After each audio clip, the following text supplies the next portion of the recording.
Pledge of Allegiance. I pledge allegiance to the flag of the United States of America and to the republic for which it stands, one nation, under God, indivisible, with liberty and justice for all. Okay. So we're starting today with Allison's update, superintendent's update. So go ahead. And I'm immediately going to turn things over to Letitia Broomfield, who's here, our fantastic English language learning director.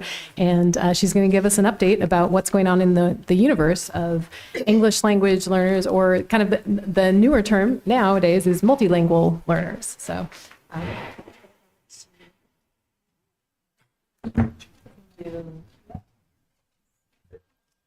Right here. Hi, good evening, everyone. How's everybody? Good? So I'm Letitia Broomfield, the Director of English Language Education. So tonight I want to take you on a journey to better understand our English learners, who they are, how we support them, and why it matters in Westborough Public Schools and in the community as a whole.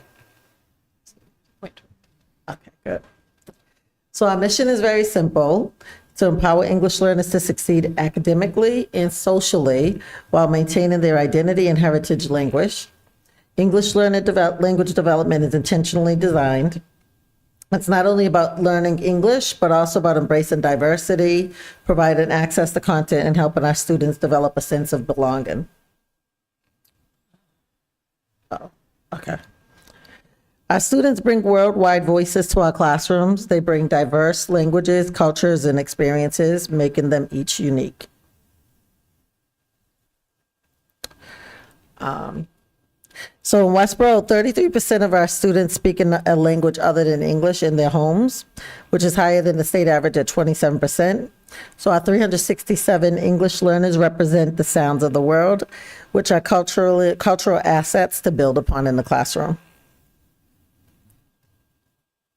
More than half of our English learners were born in the United States. They share the American experience and their cultural heritage.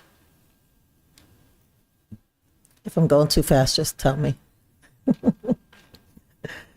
So, our students, our families, and our colleagues trust English language educators as experts.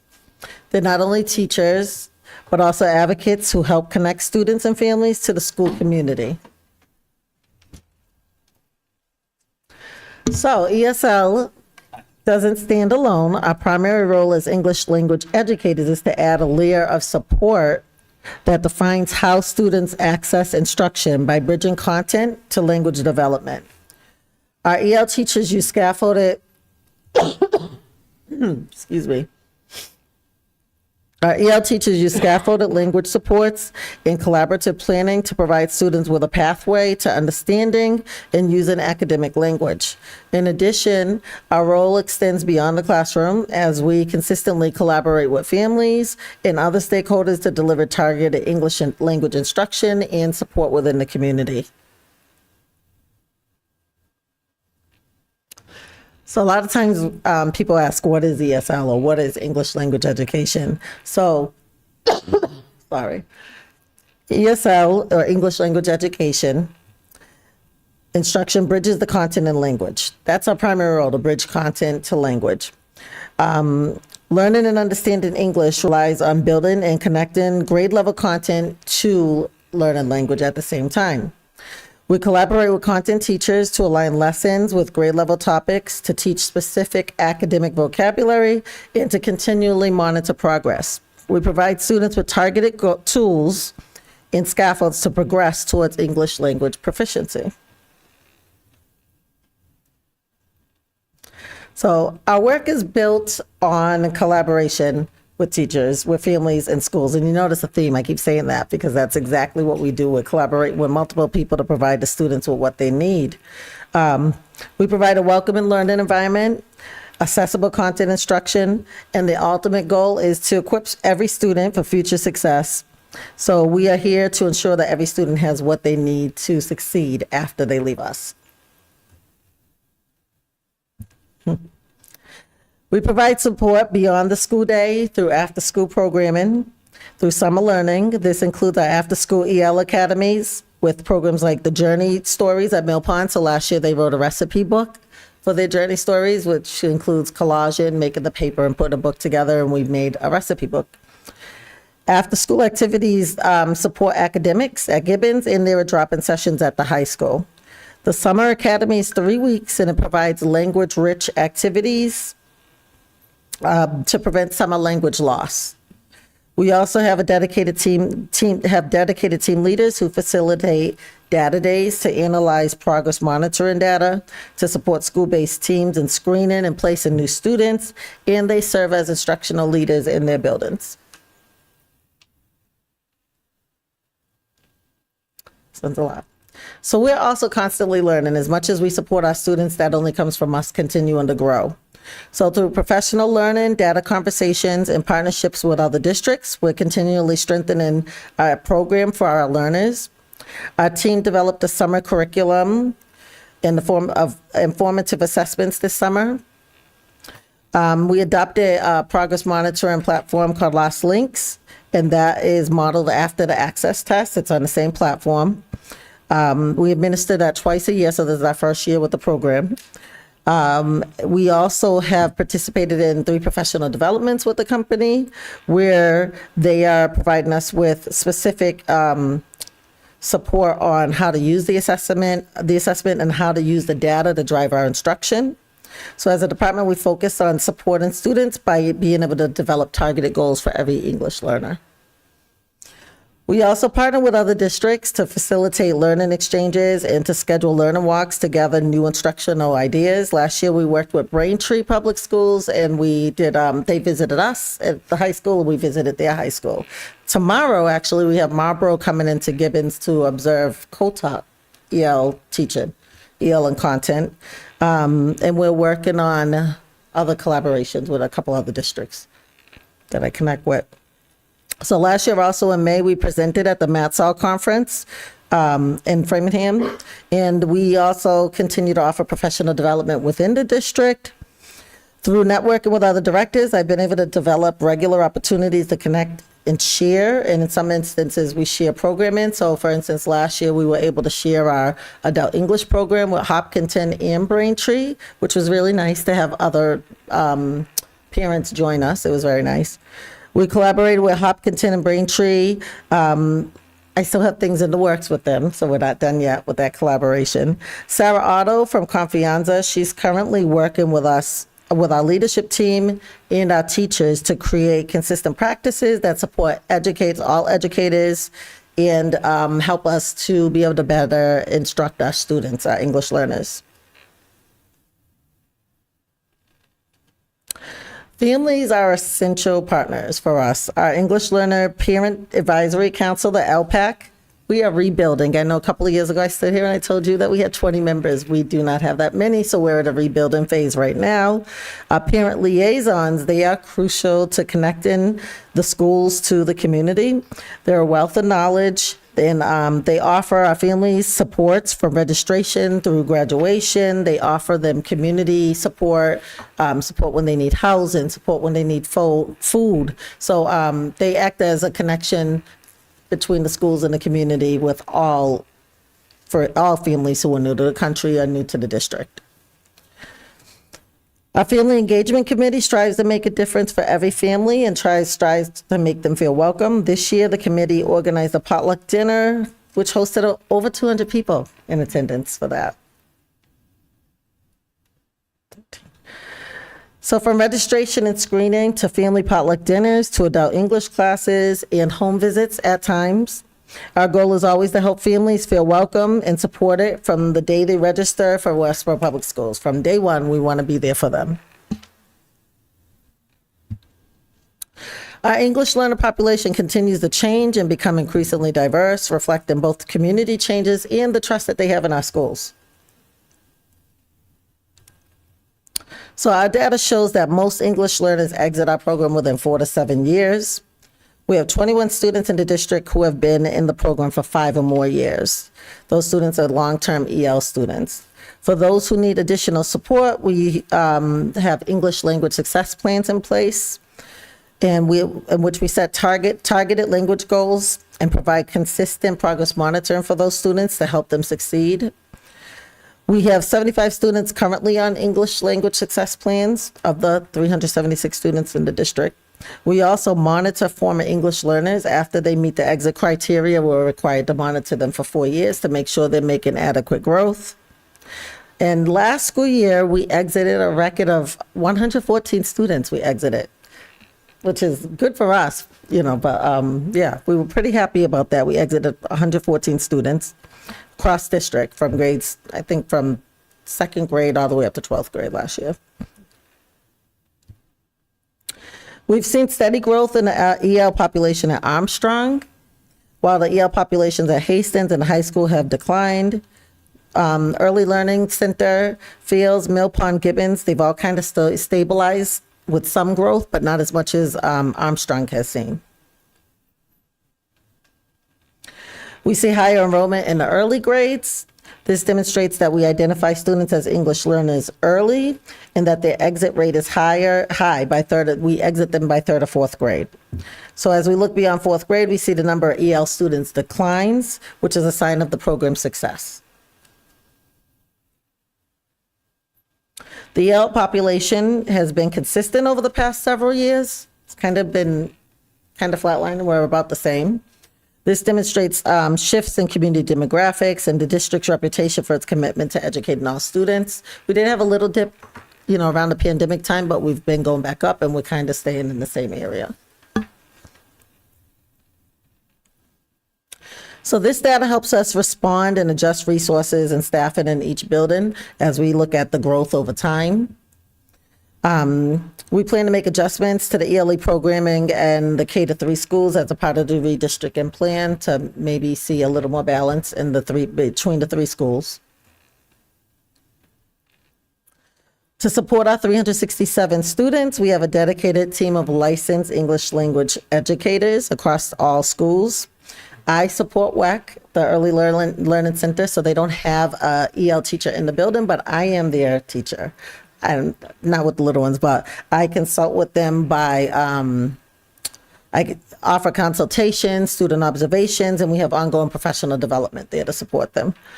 Our licensed EL teachers are the heart of this work. Their expertise, relationship, and advocacy drives student success. Students receive the level of support they need for as long as they need it.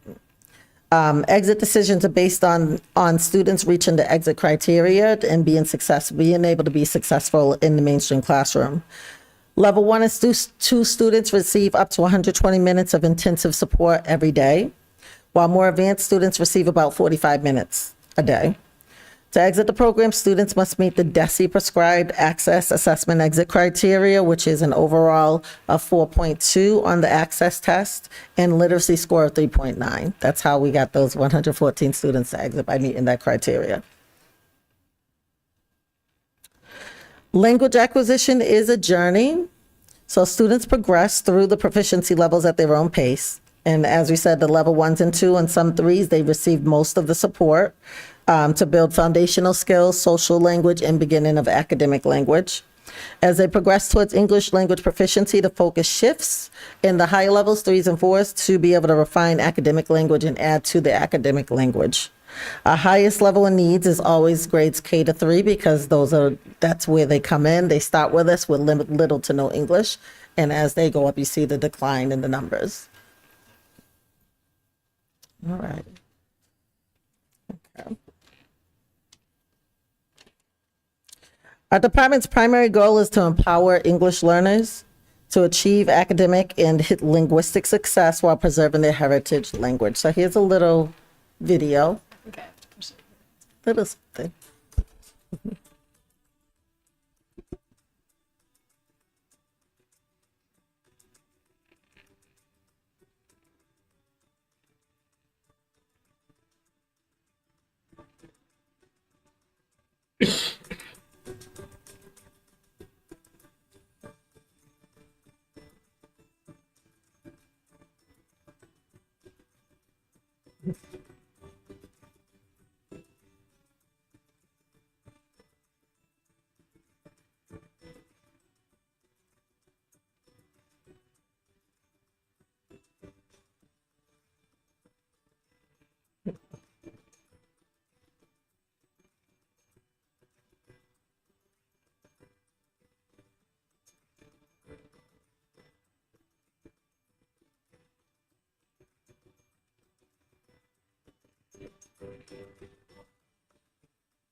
I see.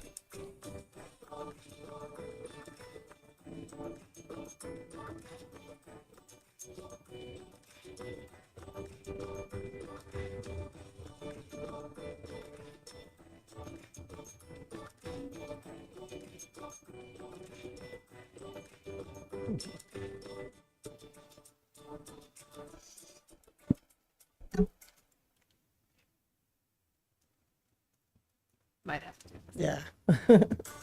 Oh, hold on. One again. There we go.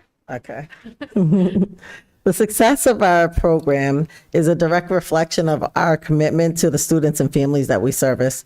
We're committed to designing excellence for all of our students. With our dedicated ESL teachers are the link to the community, along with our liaisons. They are student and family advocates. They are instructional leaders who add a layer of language to academic content to ensure students not only master English, but also build confidence, maintain their heritage language, and celebrate their cultures. We partner with families through initiatives such as our LPAC, family dinners, and Adult English Academy. Our goal is to create a welcoming learning environment where every student has what they need to not only achieve English language proficiency, but also to become a successful part of the community. We are empowering our English learners to go beyond learning English to become leaders, scholars, and community members. Thank you for supporting us and supporting all of our students. And I'm happy to answer any questions if you have any. Start with Steve. Thank you. I don't have any questions. Thank Good you. program. Jane. Yeah, thank you. That was great. Just one question. So when I know you monitor the kids for 4 years and when they graduate out of the program, are there ever instances where they may go back in and get, some support if there's regression? So basically, when a student exits the program, what DESE prescribes to us is that we keep them in a classroom where there's an English language teacher available. However, yes, they can go back into the program. So twice a year, content teachers have to complete a monitoring form. So I go through the monitoring forms and analyze them, and it triggers, if they need to come back into the program, we have to have a meeting with the family, a meeting with content teachers, everyone that has hands on this child, not hands on, but everyone who deals with this student. We have to meet with them to be able to have make a determination if the student needs to come back into the program or not. We've never had that in the district. I've never, actually in my career, I've never experienced that, but it is possible. Great. And there's just an evaluation process. So that's great. Right. Yeah. Thank you very much. You're welcome. Jakub? Hi, Letitia. Thank you for the update. I always love seeing these presentations and the videos. Thank you very much. I'm happy to see the LPAC and the numbers going up. I have a few questions. One is more general.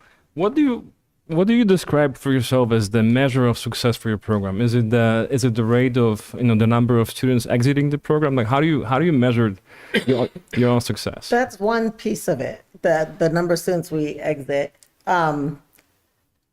Yeah, that's ultimately that's the goal. We love our students, but we want them to exit the program. But I measure success by first looking at the students. Are they adjusting well, especially our students who are new to the country?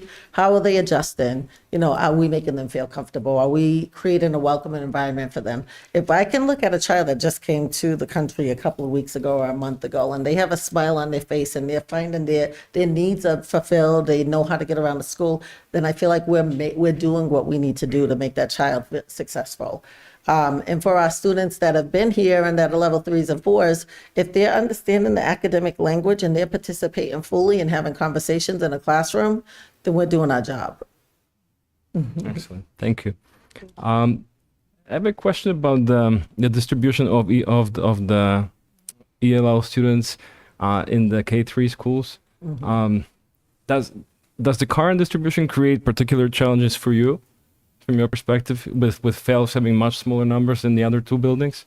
it creates a scheduling challenge at Fields in particular because we only have one EL teacher there. So it is difficult to schedule services when there's one person in the building.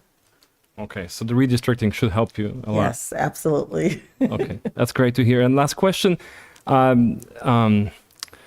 you noticed any change in the one of my favorite parts of your program is the community outreach and the communication with the families.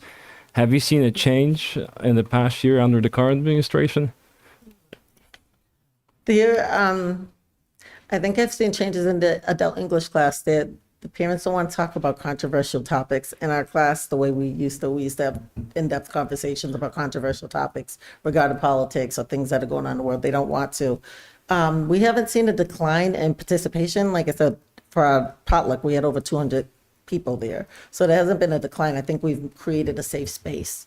I don't live in Westborough, so I don't know how it's affecting daily lives of people, but I have heard from a parent that their daughter may not have been in school as much because of the current state of the world. Thank you. You're welcome. Hi, good evening. Thank you for the presentation. Just a few questions. I know that you listed off the different districts that there was collaboration with, which I think is fantastic. I am curious if there was any specific logic around those districts versus ones that might be a little bit closer to home. No. Braintree, actually, the director in Braintree, the EL director, she went to school in Westborough. She's a Westborough High graduate. Her parents live in town. So she reached out to me and we connected over that. And so we meet about once a month and just, and she started the same year I did. So we connect via Zoom, but then we wanted to get our people out into each other's building to get ideas. And then like Hopkinton, most of the people I've met through Matt Saul, which is an organization for ESL teacher, they have a group specifically for EL directors. So most of the directors that I've connected with, we've connected through that group. Awesome. Just, and talking about building community, I know it's easier said than done, but obviously as much collaboration. It's a great resource for me because we always bounce ideas off of each other. And, when we have things coming up that they've already been through, then, we support each other. Sure. Yeah. My next question, I know Yakub asked about measures of success, and you had the slide up with the snapshot essentially of how all the different students are doing. I am curious, are there any numbers that you target within those? Like, do you look at those numbers compared to other districts, compared to past years, to determine like how the program's doing currently?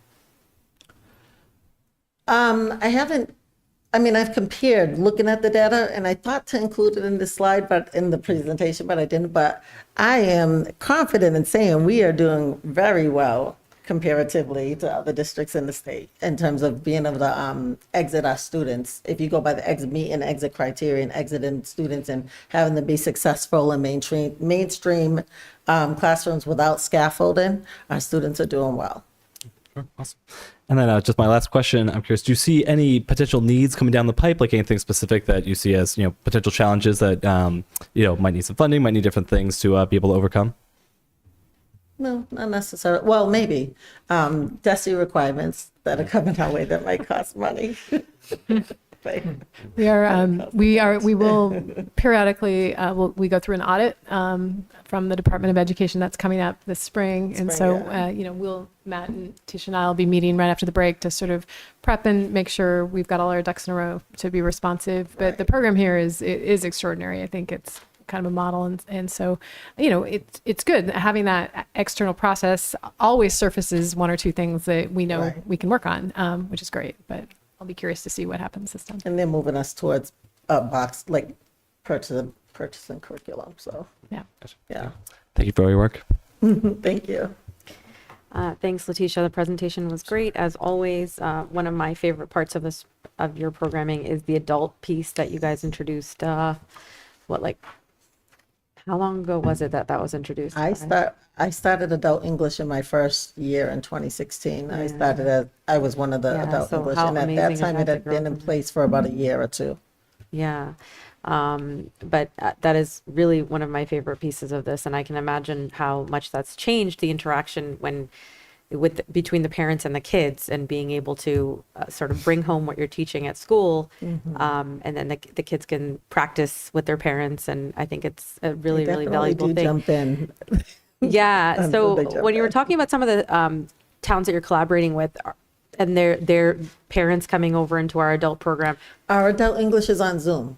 right? So no, I'm just curious. Is it because they don't have programs of their own? Right, That's right. excellent. So it's easier to collaborate and, you know, like when we need more teachers, they supply more teachers and Oh, they do. Okay, Yeah. that's great. And then with respect to WEC, I know you said that you are sort of the primary person at that building. Do you think that sort of covers the need there in terms of what? yeah, Massachusetts does not require that we service English learners in kindergarten or in pre-K. Okay. So, but we do have to monitor their progress.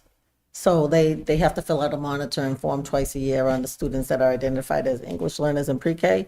But Michelle and I have worked closely over the past, 3 years now, to be able to develop protocols for progress monitoring and supporting students that, because, you know, when they come in and they're going through a referral process for that 6-week trial, part of it is ESL. Some of the students come in being identified as ESL. So we've worked to develop progress monitoring tools, observation tools, and then the teachers they're very comfortable we're comfortable with each other now. They contact me when they need an opinion about a student, or if they need me to come to a meeting about a student and give advice. But I feel like WEC is so language based. It's hard to not learn English there because they're so language based by nature. Right, at the age mean, that it is. Yeah. Almost all preschool kids are learning English, right? Because that's sort of the age. So I think Right, developmentally, that's the logic behind the state's sort of lack of a formal requirement is really that developmentally at that age, kids are, Right. they're all in it, Yeah. With respect to, on, I think the first slide, you were talking about 33% of the students are in the L program, right? Or 33% of the L students have multi, I think. 33% students speak a language. That's district-wide, 33%. Okay, so out of that though, do you have any idea as to how many have never had exposure to English and primarily only speak know their the mother num- tongue at home? The ones that have never been exposed to English are probably in our program, but there are many students in the district that have another language in the home that did not qualify as ESL students. Yeah. So the school district as a whole is very diverse. Right, yeah, definitely. And then lastly, this might be a question for Matt, but do you use MCAS also as a measure of the success of this program? I mean, I know that we've looked at MCAS and some of the English portions of it.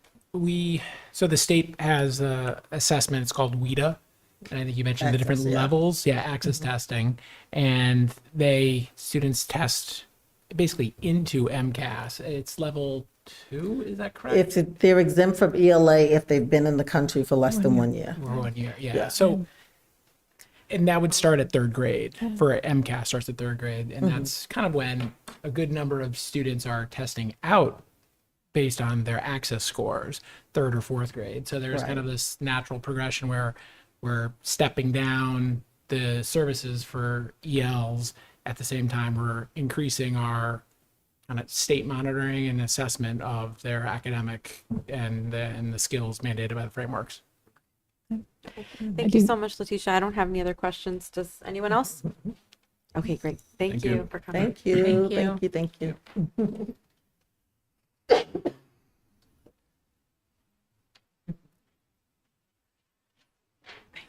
Bye. And I am still rolling here. I wanted to show you back in, if you remember, back in October 8th, you voted a kind of new policy for the district. This is something that came at us from the state, a new sort of state requirement to have a CTE policy. Thank you very much for doing that. We rushed, we got it in before the deadline. We're one of a few districts that did that. And then they sent it back to us and said, we have some revisions for you. So I wanted to share with you, they're pretty, they're not major substantive changes from my vantage point. We talked with Jack. These are things that represent things that we are either doing or are very doable. But I'll show you here, we highlighted in red The red parts are the additions. There are no subtractions. And these just bring it in line with requirements. So one had to do with being very explicit about both the timeline for notification of students about the options at Assabet Valley and also the means of notification. So we did that here. Another had to do with this notion of notice and also the opportunity for parents to opt out of notice if need be. We're going to just build that into our start of the year registration at the middle school level. So that'll be kind of seamlessly integrated. And then finally, this is something that's already happening, but essentially there's just sort of a missing concept that Desi pointed out in the on-campus assemblies. They wanted to make sure we articulated here that not only are we going to talk about these schools and the programs, but also how those types of programs can actually support kids in terms of their life after high school. So it's really just making sure that the assembly that kids go to isn't just about going to this other school. It's about how this other school can impact your life. So those are the edits from proposed edits, and I'm bringing that for you for action either now or later this evening. It's I think it makes sense to go ahead and vote it now since we're already talking about it. If somebody wants to make a motion. I move that we accept the edits to the CTE program offered by Desi. Do I have a second? I'll second. Any discussion? I just have one question, not specific to the policy, but if a student is interested in Assabet, we might have talked about this, but I can't remember. Are there enough seats for Westborough students at Assabet if they want to go?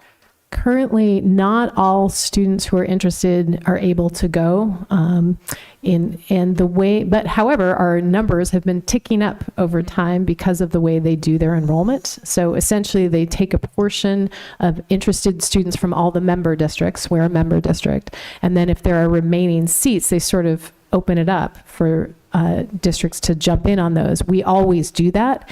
And then your portion of seats is actually based on your prior 3 years of enrollment. So because we keep grabbing the extra seats, our slots keep going up. So we're kind of playing a good strategy in terms of long term.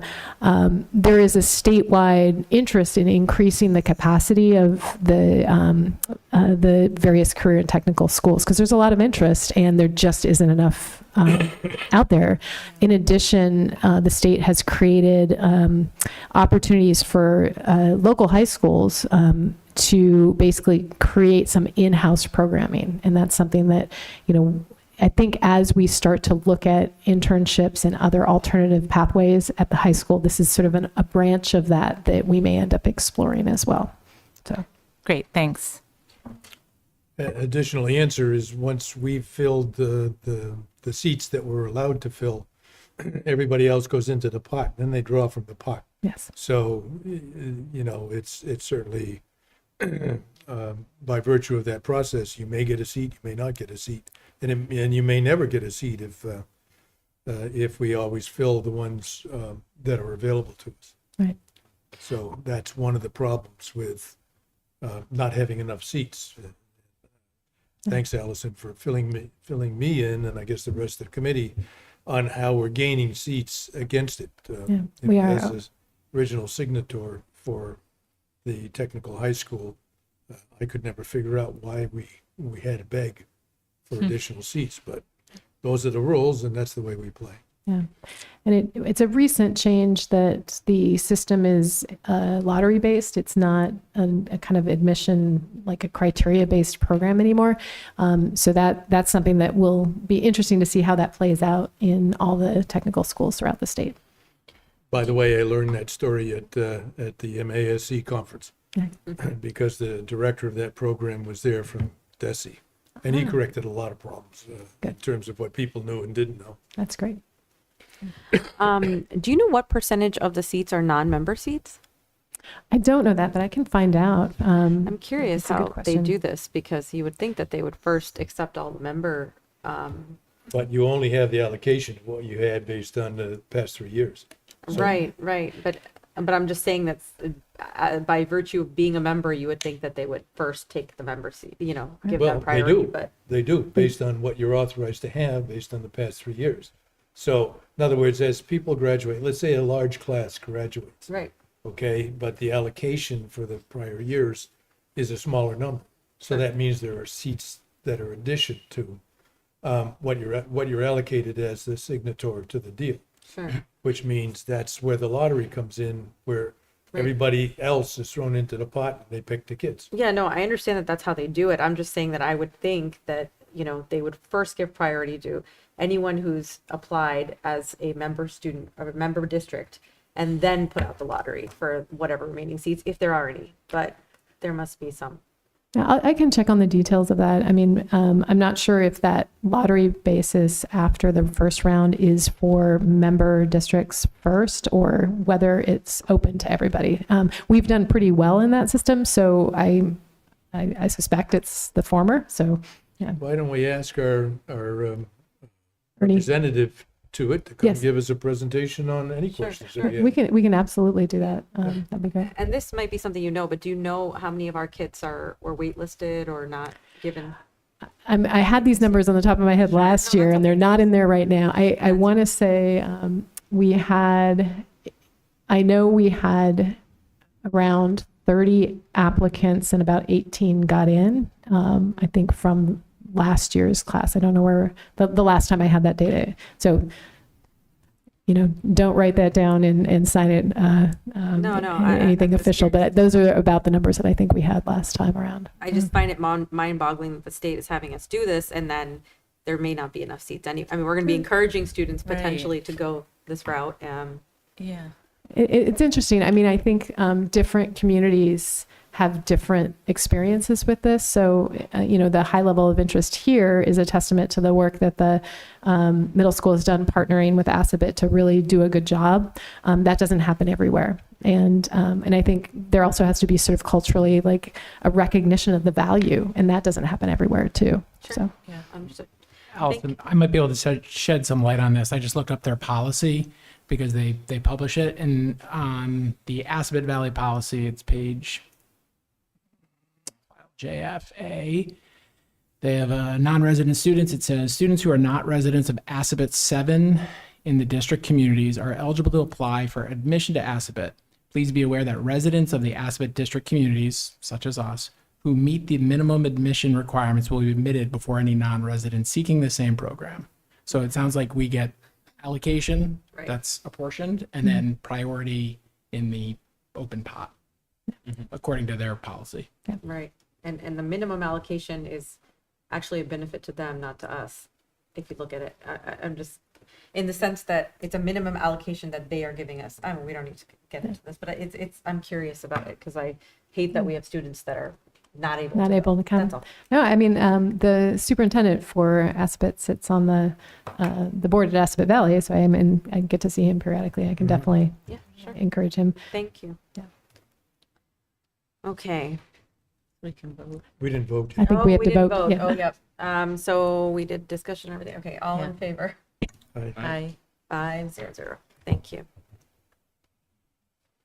Yeah. I have one other item on my report. It's not listed here, but it's an update that's kind of hot off the press, which is that as you're aware, we've got a playground project that we're hoping is in the pipeline for not this next round, but the following round, and that's the replacement of the Hastings playground equipment, which is getting up there in years. Anita applied for the first round of the first opening of the community preservation funding that's available. And we got news this last week that we were accepted to kind of move to the next stage of the process. And that process will require us to submit an application by the end of the calendar year, December 31st. We sat down and have got a good draft going. I want to give a big shout out to Westborough TV because we asked them if they could get us aerial footage to show the Hastings Playground, Armstrong Playground, and Fales Playground, so people could really see kind of firsthand what the different kind of things look like in the different school environments. So that we feel like it's kind of, they did a fantastic job. It's very compelling footage. And one of the parts of the applications asks for letters of support from boards, such as the school committee. So I wanted to put that out on your table to see if the committee would consider penning a letter of support for the project. I think that would be helpful. We've also reached out to some other folks, so namely the Civics Club, with whom we have Hastings has kind of a special partnership with them because of the tree sales that happen right there in the front yard. So. Do you mind, since you're talking about that, just give us a couple more details? So what would be the amount that we're seeking? What is our eligibility? Sure. And what is the timeline in terms of us being able to obtain that? Sure. So the amount we requested is $150,000, which gets us, a part way toward replacement costs. We've estimated replacement costs is going to be somewhere in the ballpark of $700,000 to $800,000 full freight.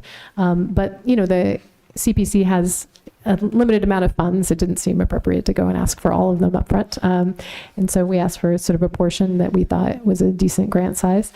Timeline wise, because of the work of the subgroup, including Tim and Steve, that's sort of looking at the parking lot and some of the traffic issues, and in conversation with the town about capital planning, we bumped this project out to FY27 to consider putting up for town meeting support on the spring 27. I guess that's FY28. Yeah, on the spring town meeting warrant for FY28. And that buys us a little time to see, are there other things we want to or need to do in the parking lot at the same time? Because if we're going to do one thing, doing it all kind of together makes a lot of sense. And there is some connection actually between the playground facilities and driveway access parking. It's all sort of in the mix back there. So that's the timeline. In terms of qualification, this is a recreation space. It's used not only for the school recess time, but it's also used after school for after school programs. So our extended day is out there all the time, and honestly by the community. Hastings has a lot of access for a lot of people in town who can walk there. And in the summers, on the weekends, there are plenty of people who can come and actually use that playground and the field space. And so it's a great, and as part of the community's long-term plan, and in terms of both the recreation planning and the sort of general planning, strategic planning for the community, the revitalization and investment and repair in recreation spaces is a kind of key component. So that's where I think our qualification comes from. Yeah. I actually think that this is a really great idea. I'm going to open it up just so that we can ask any questions. I would, propose that we don't want to, I'm not sure that there would be any delays given that you're not actually putting it forward until next town meeting next spring, I guess, is when it would go forward. But, and also I don't think committee members have had an opportunity to look at a letter that is the letter of support. So I just want to open it up on this. If anybody wants to, is it something we'd want to take a vote on or wait to see a letter in order to vote on it? Yeah, I would like, as I always ask for, the information has been submitted to others in detail, such as the application, any responses that you got that ask questions. Basically, not only for us, but also for the general public as to what's going on. And also what exactly we would get for the amount of money that's being offered. In other words, how much of the playground would actually be modified and renewed, so that we all know what it is and what we've signed up for. Usually these things do have a catch-22 that's nice to know. Hopefully this one doesn't, but they always seem to. So I think full disclosure for all of us is the way I would like to see it, and I think that's what you're asking for. Sure. Go ahead. Jane, do you have anything? No, thank you for writing that grant, Anita. I think it goes a long way with the town when we try to write grants and, supplement what we're asking for from the town. So thank you. Yeah, I have two questions. Just to be clear, this is not the transfer. No. This is an item that's not on the agenda that we're discussing right now. No, no. Okay. The other question I had was, so let's say we do get this grant, but the town doesn't approve the capital project. Can we use that money towards that project somehow? Like, what would be the contingency plan for that? It's a good question, and I'm not sure. I think part of what I think our job is to create a compelling case for the playground replacement, which I think is a significant need. And I think we've partnered with the town to make sure that that project is sort of living in a place in the long-term capital plan where it is viable and within the town's fiscal policy. So I feel like that's an important step that we've taken to make sure we're not coming at people with something out of the blue. Do we I mean, know if it's a matching grant? In other words, they give us X and we have to add, I don't know, half an X to it? No, it's just money. No, it's Just funding. it's not matching. Good. Very generous. In which case, maybe that your question actually is already answered. If it's money to the school committee, then Yeah. nobody else has the right to use it or turn it down. No, I think it's great, and I think if we do get it, it will definitely strengthen our position when asking for that Yeah. full ask, to the town. So I think that's great. Yeah. Thank you. Yep. Tim, do you have anything? Yeah, just a quick question. I know you said the application is due at the end of the year. Did you say when we might know when we would get the funds or not? I don't know that says it in the timeline. Do you have any? So we'll be asked to go in front of CPC to do like a full presentation, and I think that will be a vote of all the committee members, and then it'll be formally voted at town meeting.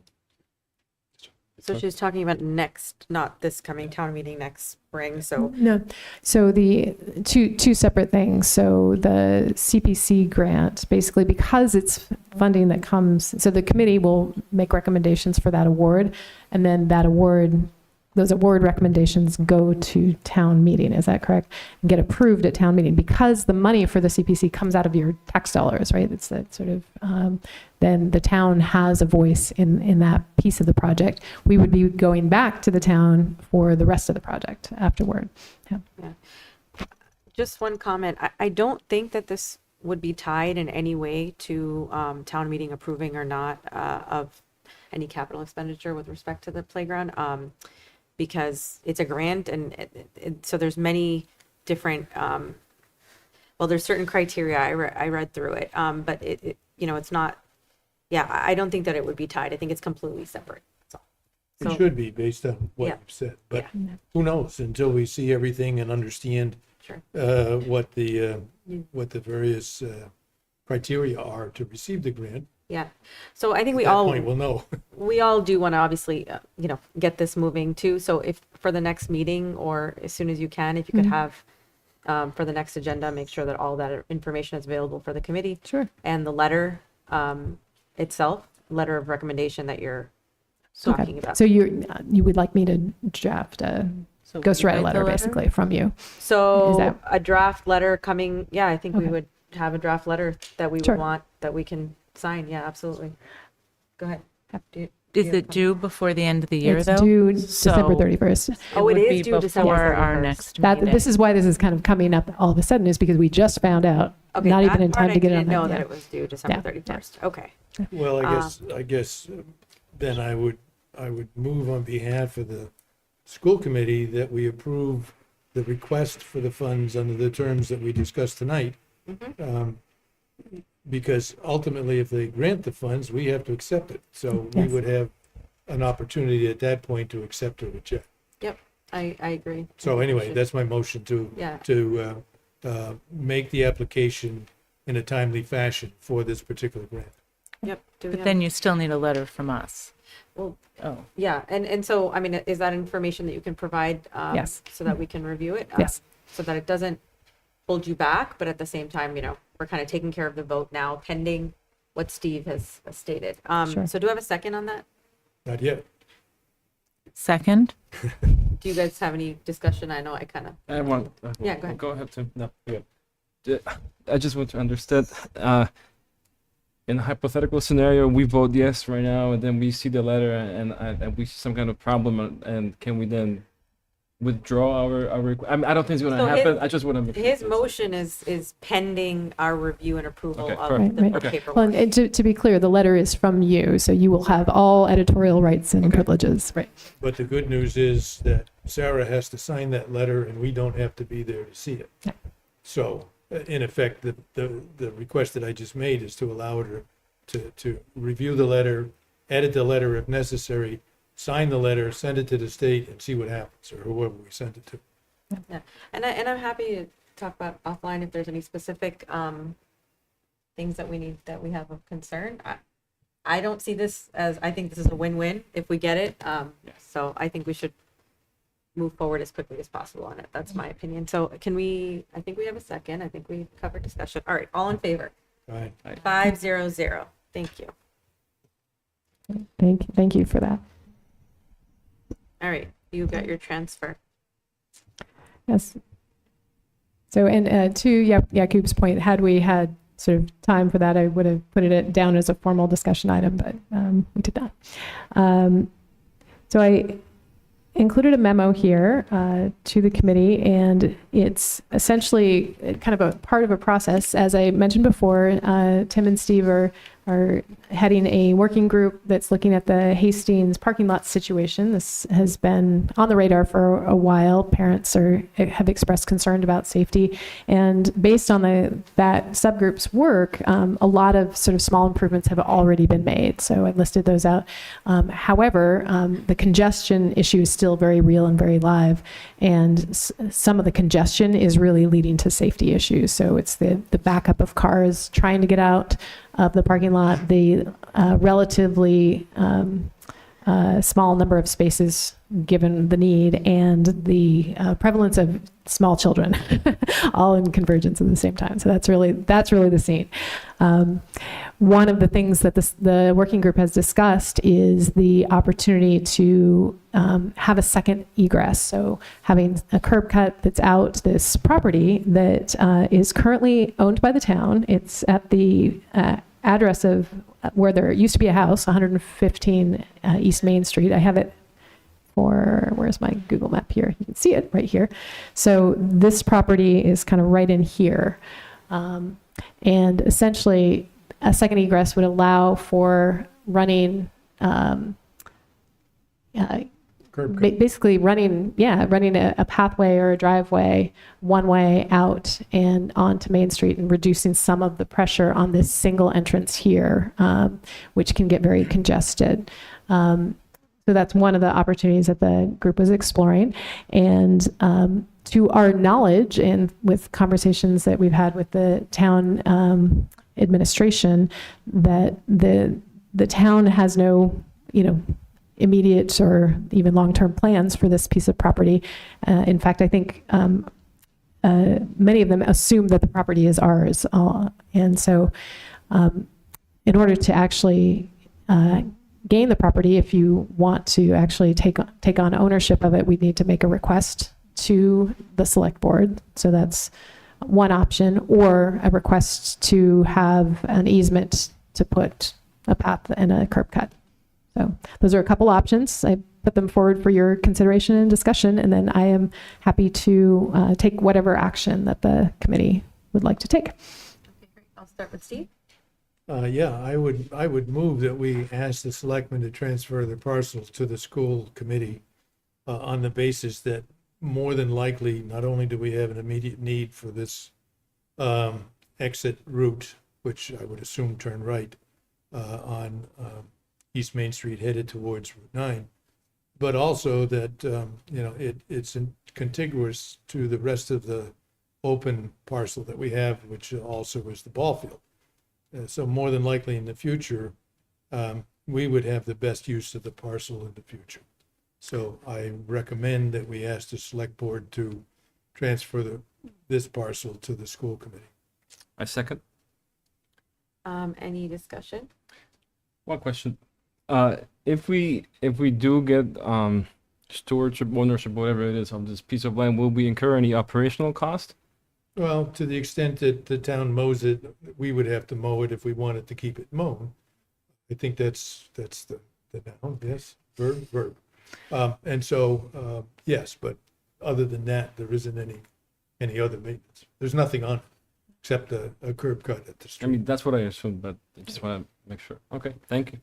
I have a question. So is there any other potential use for the remaining portion of that lot or whatever it is, that little piece, or no? For us, Right, so currently there's a structure on it, correct? So No. there's nothing on it. there's But- nothing. but So it- besides the driveway piece, how much square footage would we have if we, In addition to it, yeah? enough to build another parking lot, Oh, so or it's for that pretty, matter, to build a parking lot adjacent to our current parking lot and move the Christmas tree operation on that. okay. So, as I said, I think it's beneficial to the school committee for it to be part of the school district. Sure. I actually have another question. So, technically, how does this work? I'm curious from a real estate perspective. Basically, the town owns all of the buildings anyways, correct? And so But what it- is a transfer entail exactly? In this case, it's now school committee property, which is specifically under jurisdiction of the school committee. You may recall, I think at the last meeting, I mentioned relative to Gibbons, that there was a 50-acre parcel that was attached to Gibbons when the school was built, 1954. And that was specifically school committee property for the use of the schools. But when we went to rebuild Gibbons, we couldn't figure out how to use it, okay? Because it's separate and distinctly different at grade than the rest of the school. And so at the time, the school committee recommended that it be transferred, quote, to the jurisdiction of the town, out of the jurisdiction of the school committee. Okay. And you may recall in other periods of discussion that because property becomes school committee property, the jurisdiction for its maintenance, how it's used, et cetera, remains with the school committee. And does that happen by virtue of like a memorandum of understanding, or, I mean, there's no actual, Well, it was a town meeting vote, and that's it, okay. I believe. But I'm sure we can find out whether there's something Just else we curious. have to do too. Yeah, I'm curious about that. Okay, we could take a vote if you want. All in favor? Right? 500. Great. Thank you. Allison, budget. Thank you very much. So I will share a draft of letter with the chair and or whomever you designate you want a draft of a letter to go to. Yeah. Okay. So Can I interrupt a minute? Sure. Yeah. Why don't we ask John Foskett or somebody from our legal firm yeah, to draft that letter? Sure, Okay, obviously it goes out under your signature, but sure. that way, whatever we need to know yes, would be in it. And Sure. yeah, Sounds good. that would have been part of the process. That's great. sorry to interrupt. No, that's fine. So I wanted to give opportunity for the committee to give kind of final input, but prior to voting the FY27 budget, I shared with you kind of prior to this, the executive summary, the complete budget book. Just for the viewing public, I think I have a kind of condensed version of, let me use this one instead. It's a little clearer. Condensed version of the presentation that we already saw, but with a couple things I can highlight for this evening. Just in kind of real dollars, these are the big numbers. The proposed budget for FY27 is $73,404,152. That's the total budget request for the operating budget. And that represents a dollar increase of $2,937,363. And the rate of growth of that budget is 4.17, which is now a kind of, it's more in line with pre-pandemic levels. So this is actually lower than the average of the 3 years just prior to the pandemic, FY 17, 18, and 19. I think that's a sustainable number. It's something that will help us kind of both continue the programming that we have, but also do so in a way that we can continue to move forward and with the support of the community. One of the kind of factors that really played into the budget and creating the budget this year, one is really around enrollment. Our enrollment has declined somewhat. It's not a radical decline, but it is a decline. And that lower enrollment, both last year and this year, has created an opportunity to see some efficiencies, right? When you look at where we are in K-3 versus the other grade levels, you can see it really on the chart right here. Those first 3 bars are kindergarten through grade 3 versus the remaining grade levels. As that lower enrollment moves through the school system over the next few years, we will see other opportunities to look at creating more efficiency in terms of our staffing model, which means looking at teaching, looking at administration, looking at everything. And we can do that mostly while maintaining the same kinds of services. Where it will start to get challenging is actually at the secondary level, because as lower enrollment comes through, one of the things that you have to then start to weigh is at what level is a program viable? At what kind of enrollment level? How many kids do you need to justify the staff members? So that's an important piece, but we're not there yet. And many things could change before we get there. Notably, the development that's going on in town may actually have these numbers tick right back up again. So I don't want to forecast too seriously that we're going to look at this, even though the wider state projections do suggest that enrollment will drop, not only here, but throughout the state. The major driver of our budget is salary, and I kind of did this 4-step breakdown in terms of when we kind of move from FY26 to FY27, what happens with salary. So we started with just under $59 million in salary total for the district. When we add in contractually negotiated longevity, steps, and lanes, and then a placeholder for our cost of living increase, the COLA, that got us to 2.6, almost $2.7 million in increase, which is 4.55%. Because that's such a big driver in the budget, when you can impact that number, you can impact the overall number. So we looked throughout the district, just like we did last year. Are there places where, due to enrollment or changes, we could make some strategic reductions? And we believe, and have kind of gone through the exercise of identifying specific positions where we can make some reductions and still maintain good services. So a couple of these are very explicitly related to enrollment, and a couple of them have to do with some reconfiguration that we think we can do in terms of how we are supporting curriculum. And then the final total after that reduction is a 3.87% increase in the salary line. So it's a much more manageable increase. And again, this assumes a number for collective bargaining. This is a chart I used last year, but I updated the numbers to really reflect the true cost, the true and total cost of special education tuition. Last year, we included just the amounts that were hitting the general fund, not those that we were paying out of circuit breaker, which is a kind of reimbursement account. But this gives, I think, a more accurate picture of the overall impact. Because circuit breaker is a reimbursement program anyway, it's one way or another where you're paying that money. It's just whether we pay it this year or next year, So you can see the impact over time. And it's important to note, our numbers have not changed radically. In fact, our number of special education students who are going out of district has actually declined. So we're projecting 30 for this FY27, whereas this year, I have this, it's 33, I believe. Yeah, we're at 33 this year. We were at 33 last year. 31 the year before. So even though our numbers have been relatively steady or even projected to decline, the cost per student has driven up. And that's because of both the state allowing that escalation, but this year in particular, we've been hit hard by a couple of the programs where we send kids doing some pretty significant restructuring and building in very big rate increases. So this is a cost we don't control, at least not directly. The best thing we can do to control this is to build strong programs and make sure we do everything we can to support kids in district, which, for the overwhelming majority of kids, that's the right place. So.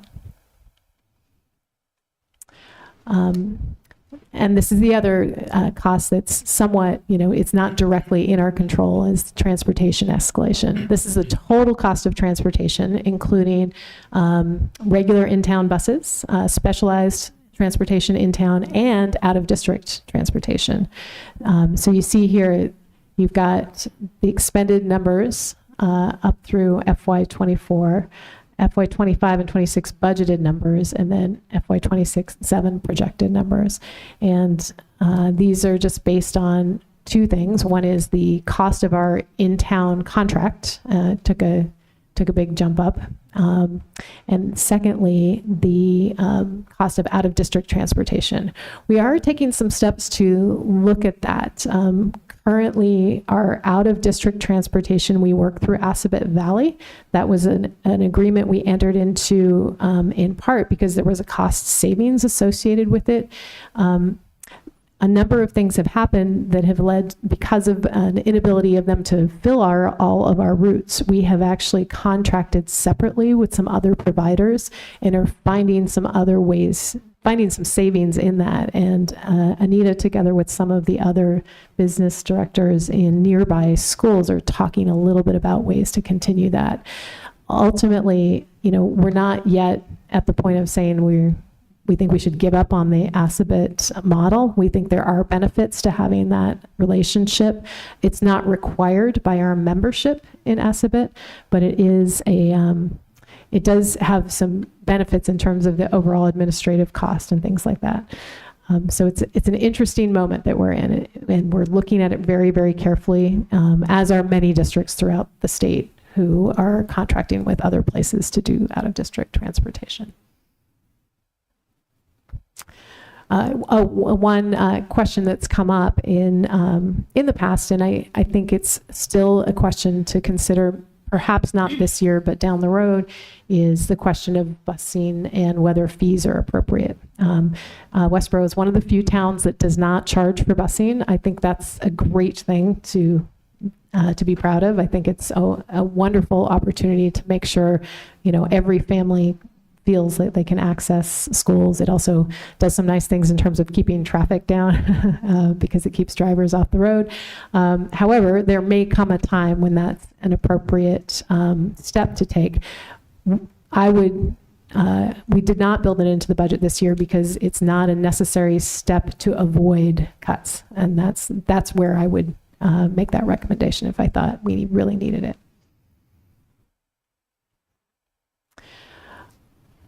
So these are the broad categories, and we already talked about salary. We've talked a little bit about special education and the jump in price here, and the major driver here is out-of-district tuition. This is not based on our in-house programming. This is the out-of-district driver. Transportation, a portion of this is about 2.44% is the escalation for our regular big bus contract. The remainder is escalation because of out-of-district.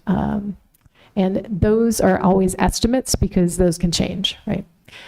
5.27 is an estimate for utilities. Buildings and grounds is somewhat inflated here, and the reason for that is that we've built in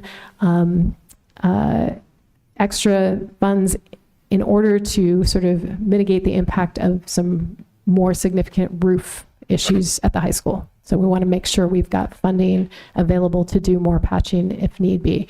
We are kind of advocating for a capital article, but we want to make sure we've got something in the back pocket in case anything happens. And then all other salary lines are down. We are trying to really look at the things we can control and control them.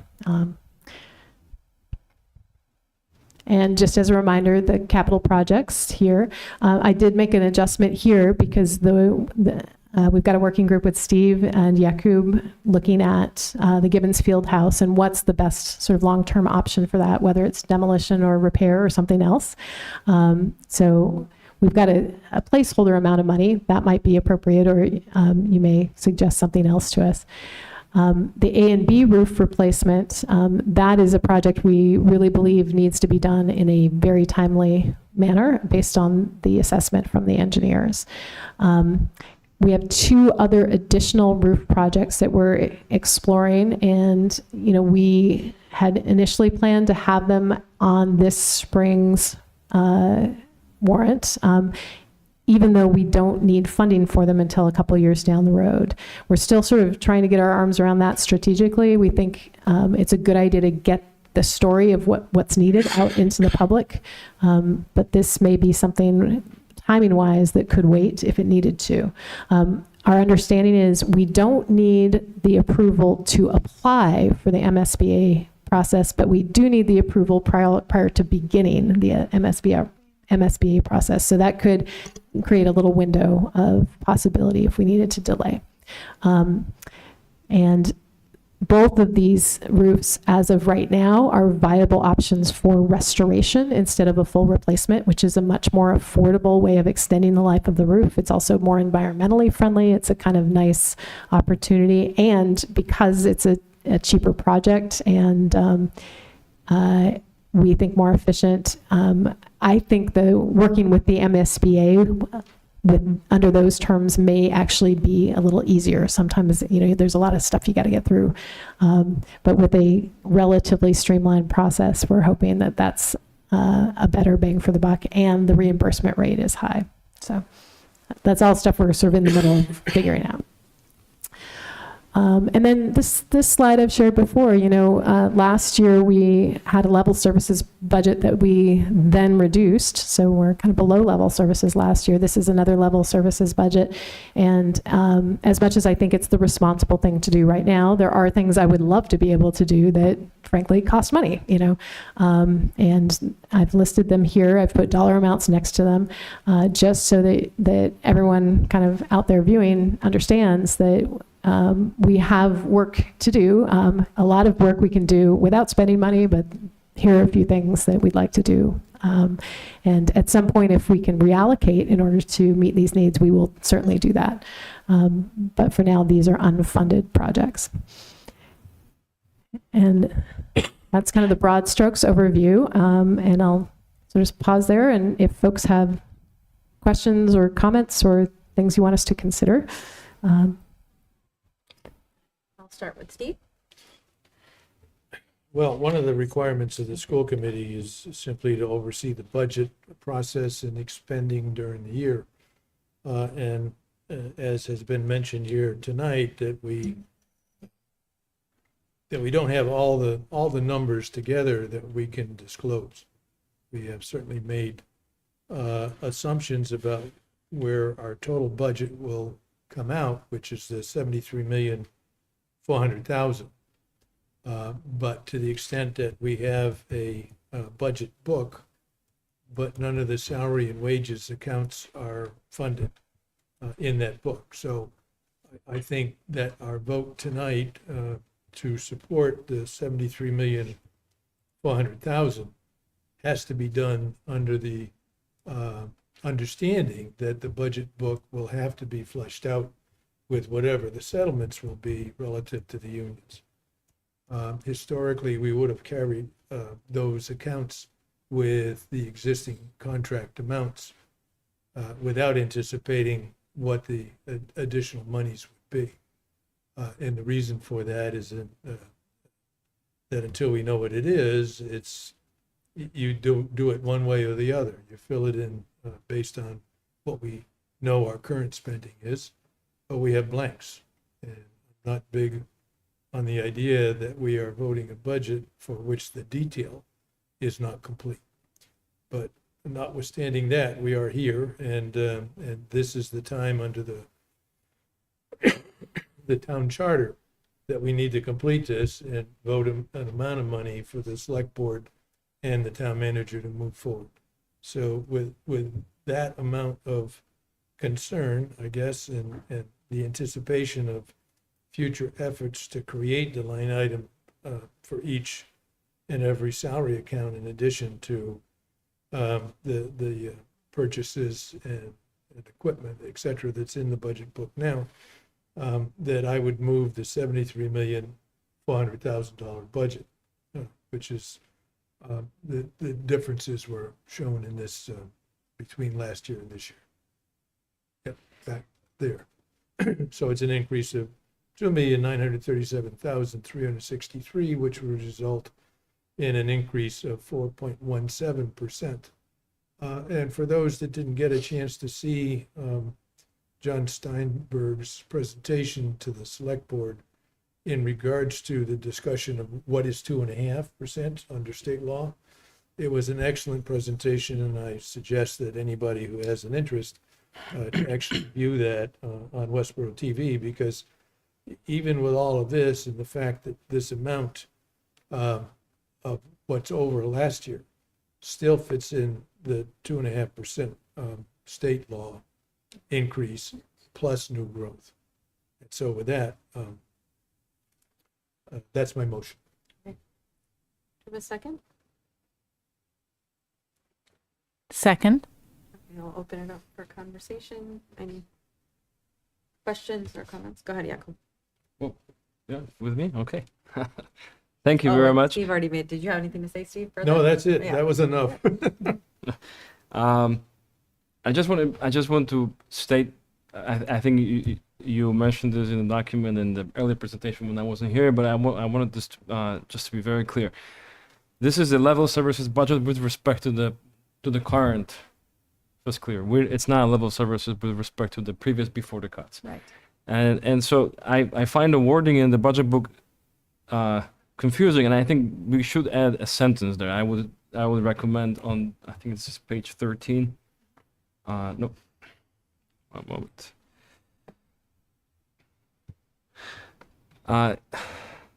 It's in that place where it's followed by the requests for the additional positions. There we go.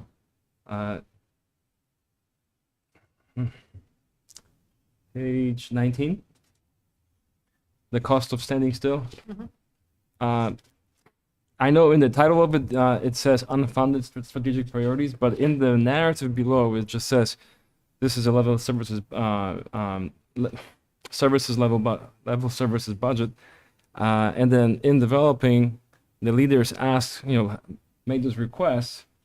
But I think we should add the sentence that these requests were not granted in this current.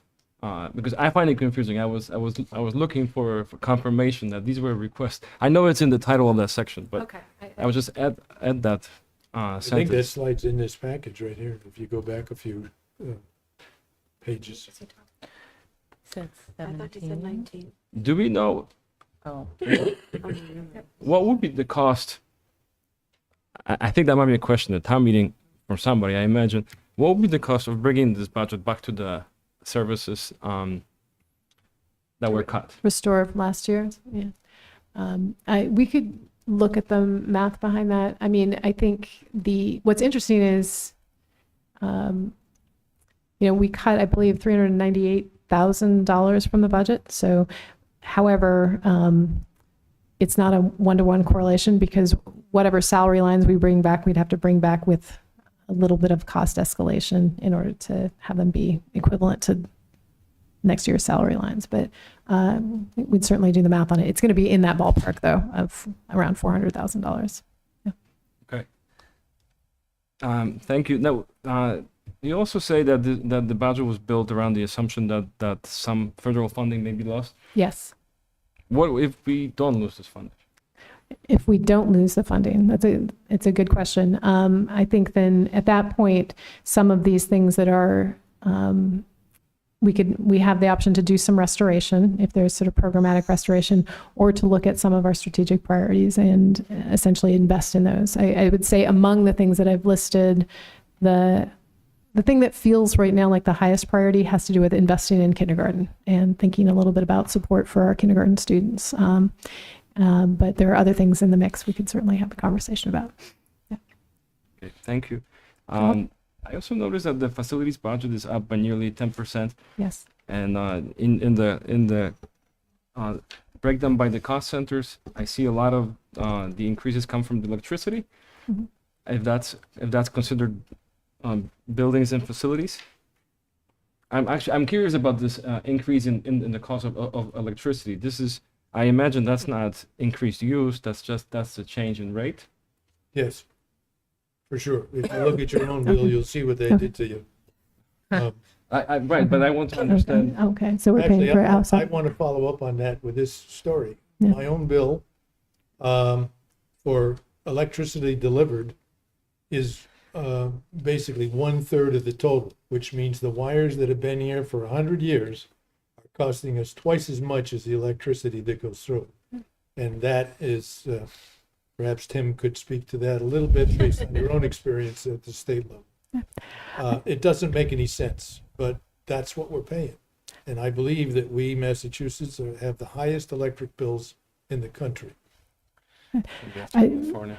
In this particular instance, I think one of the things we looked to do in a few key places was to reduce our reliance on offset funding from revolving accounts. So, for example, our building use account is partially used to offset the cost of things within buildings and grounds. So that you can have some of that because our building use is never going to go away entirely, but over reliance on it creates, I think, a situation that's not as financially stable moving forward. So it was bringing some of that cost, the true cost, back into the operating budget. Okay, so we should see it smaller numbers next year. Yes, Smaller increases. I mean. unless something wacky happens with electricity, which could happen. Thank you. Okay. Now there is a $50K for the roof. Could you explain what is that the money, the contingency in case something happens with the roof? Yes. That's what it's planned. That was recommended by the engineers that if we run into a delay in terms of our ability to begin the replacement process this year, that we should build in some kind of higher budget amount for repair and emergency repair. Okay. Thank you. Makes sense. I also noticed under the student services there was a reduction of $58,000 in consultants. Could you speak to that? I don't know if it was already discussed before or not. Yeah, I would need to look at the details of that. I'm not sure. Yeah.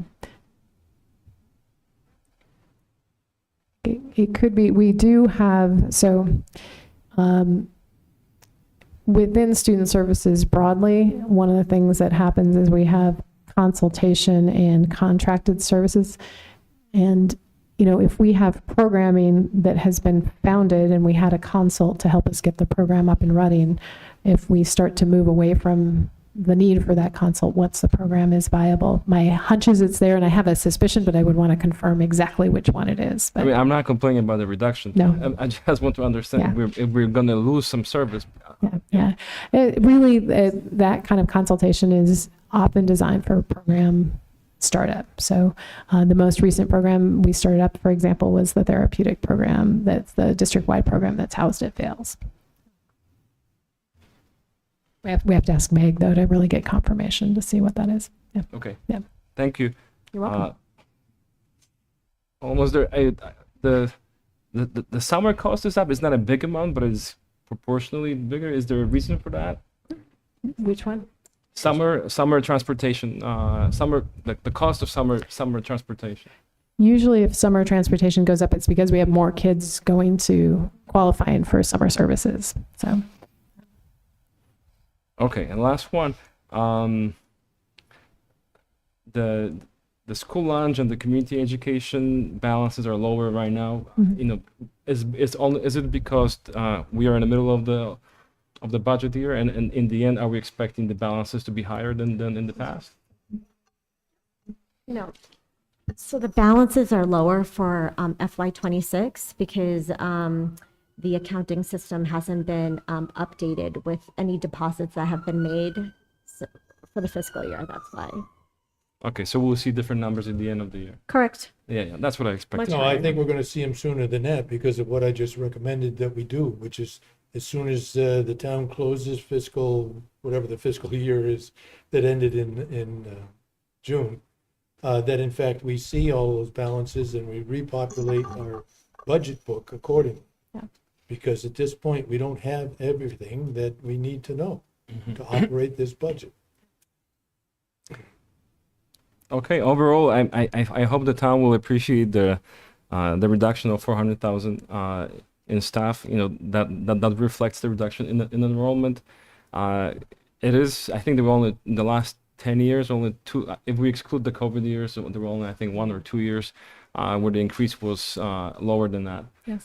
So I do support this budget. Thank you for all the work that went into it. You're welcome. I think Jane had a quick question. Yeah. So last year we were thinking of trying to expand enrollment in the preschool. Yes. And, you know, we weren't, I don't know where we landed with We were that. not successful with that. So I am appreciative of your foresight and not banking on that. So one of the things we've looked at, and I talked about this a little bit in the fall when I did the enrollment report, the current model of the preschool seems to be prohibitive for some families, and because it's not a sort of full-time program, and it also doesn't include options for before or after school care. So that's something that we've started conversations about how to address that need. Yeah, I mean, because it did seem like there was quite a bit of potential there for, 150,000 is what was offered. Right. But we didn't take advantage of that in last year's budget because yeah. if you recall, I suggested that we shouldn't count those chickens until they showed up. Yes. Yeah. And you were right. Yeah. But it probably is worthwhile to see if, you know, with some middle of the day, because they have a morning and an afternoon, I Right. think. So if there were middle of the day, There are full day. options There are that- full day options. So there are people who are able, and students can do a full day. I think the challenge is some parts of the schedule on early release days. The preschool has no school, so that's an impediment to some families. And additionally, not having any scheduled any access to an after school program. So the current community ed model does not include the preschool. So those are some things we'd have to look at. yeah, I mean, I think it's worth looking at if it could help offset the budget. Agreed. Yeah. Tim? Sure. Thank you for your work on this. I know we've had a few opportunities to ask questions. I guess just a couple quick things. The first would be, you also partially maybe answered this already and more of a technical question, but just the money that is built in extra for the roof, just in case something goes wrong there. If that money is not spent, like it sounds like that would just go towards other priorities in the budget and other, pressing needs in the district. Is that correct? Not unless we voted a budget transfer. Right. Otherwise, it would be excess money at the end of the year and be returned to the town. Even within buildings and grounds, like if it's not used for the roof specifically, we would have to approve a transfer? Well, if it's an internal budget of the school committee, but if it's a warrant article, then it's a warrant article. Right. And eventually, if it's left over, then we would be requested to release the money to the town.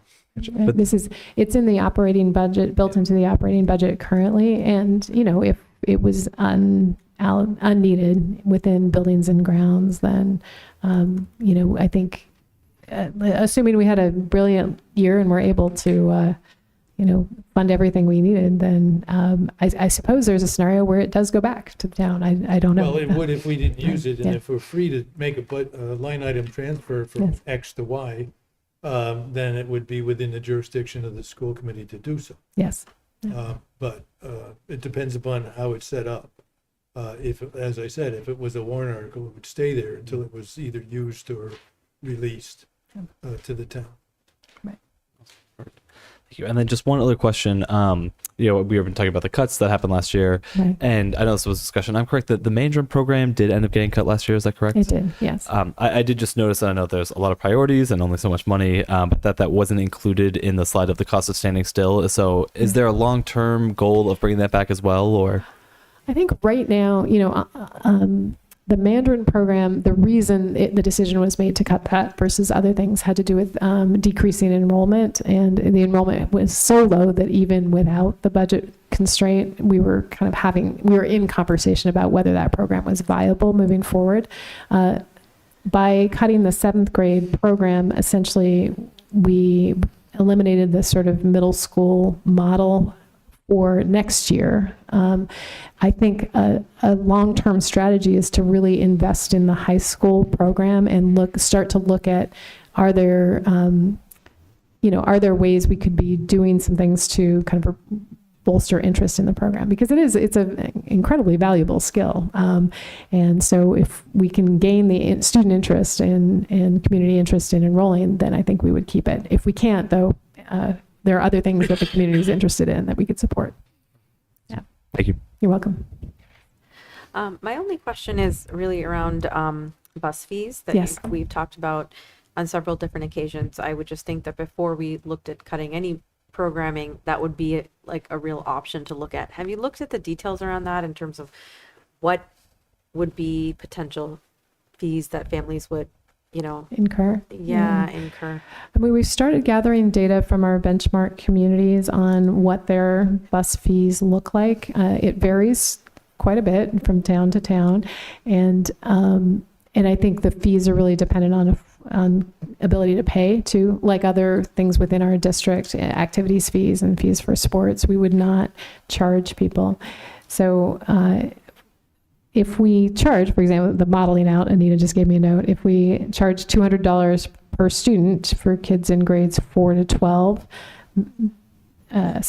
sorry, not 4 to 12, 7 to 12, that would bring in about $200,000. So. And why do you say just 7 to 12 kids age? There are limits to who we can charge for what in terms of the state. Yeah. Age requirements. Oh, Yeah. really? Yeah. Okay. And age and distance from the school. So we have to look at all the parameters. I don't have that right in front of me right now, but I'm happy to come back.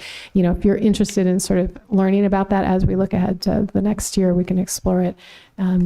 But yeah, to my mind, it's not, I wouldn't recommend doing that as a way to expand programming. I would do it as a way to save programming, though. Right. Right. Absolutely.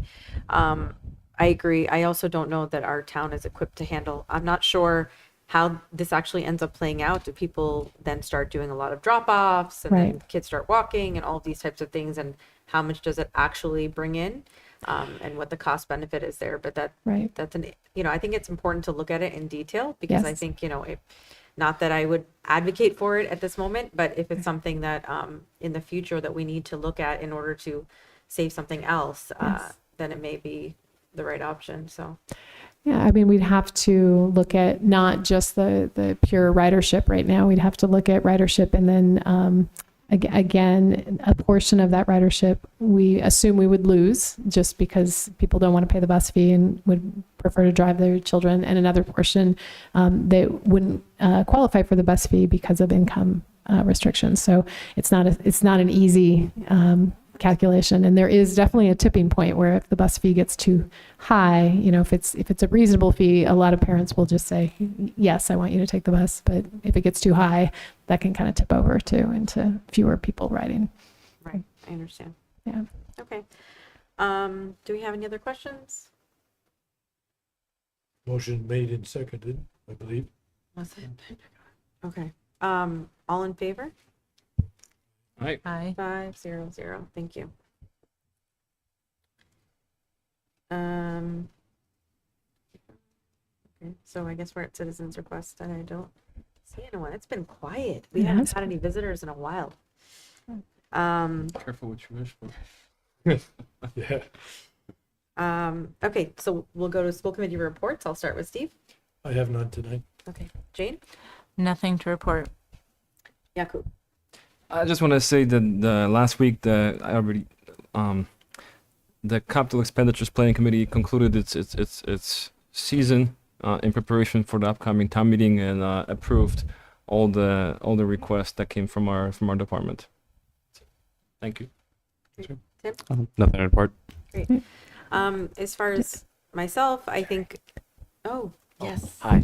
Well, let me start by saying let's congratulate Jerry that Jerry got admission to his first school of choice, I guess. And why don't you tell us a little bit about that as well? Thank you, Sarah. So I applied early decision to Northwestern University in Evanston, Illinois, and I was accepted to their college, Weinberg College of Arts and Sciences, which is really great. So I'll be hopefully spending my next 4 years of college in Evanston, Illinois, which is great. And then two of my friends also got into MIT, which is really great. So good year for Westborough so far.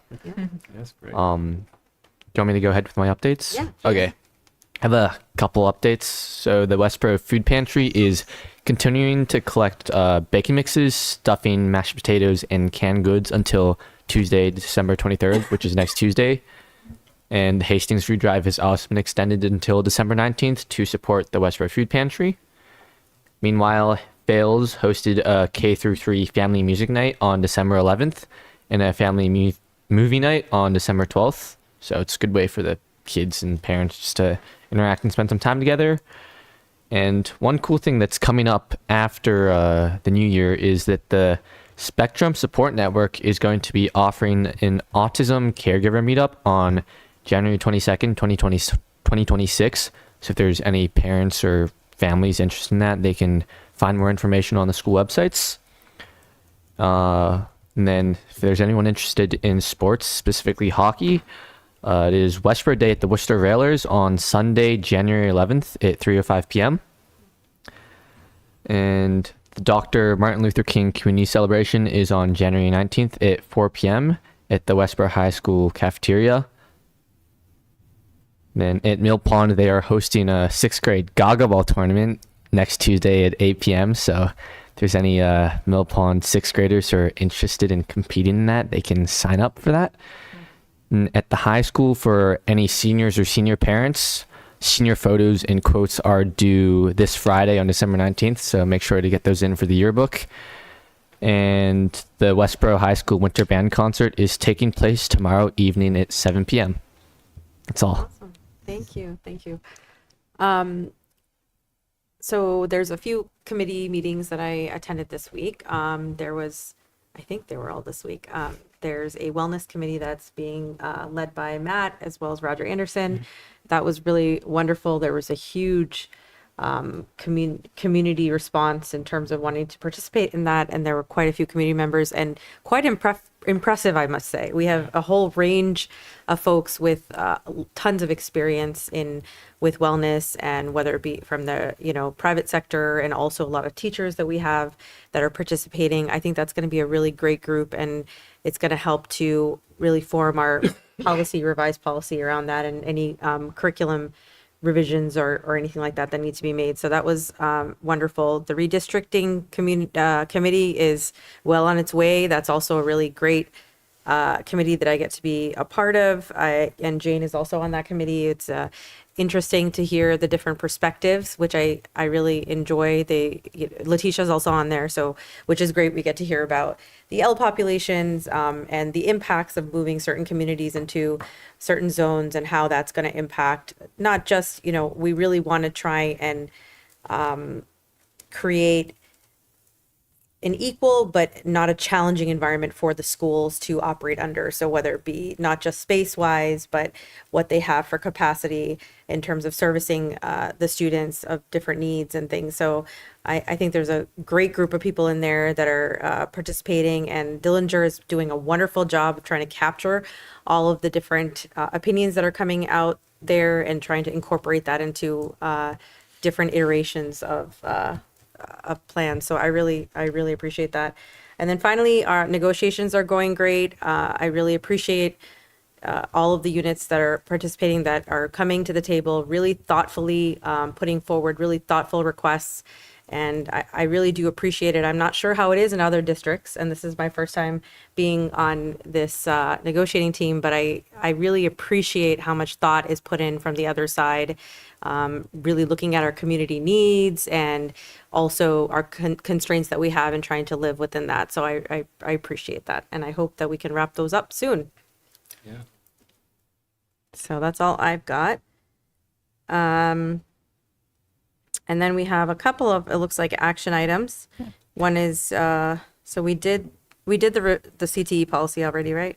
Yes. we need the first. Yep, we need to do, and we did the budget. And then okay, so we just have to do the Corey. Sorry, do you want to? I can give you just a quick reminder of what that is. As we presented it, I think not last meeting, but the meeting before, just recommendation to make some updates to our background checking policies to expand and include SORI as well as Corey, and just refining the language and bringing it into alignment with the MASC recommended policies. So I think, we're always kind of looking at making sure we're doing our due diligence around ensuring that employees that we bring on board in the organization are, the right people to work with kids, and any tools we can have at our disposal to do that, we would like to be able to use. So, Yeah, absolutely.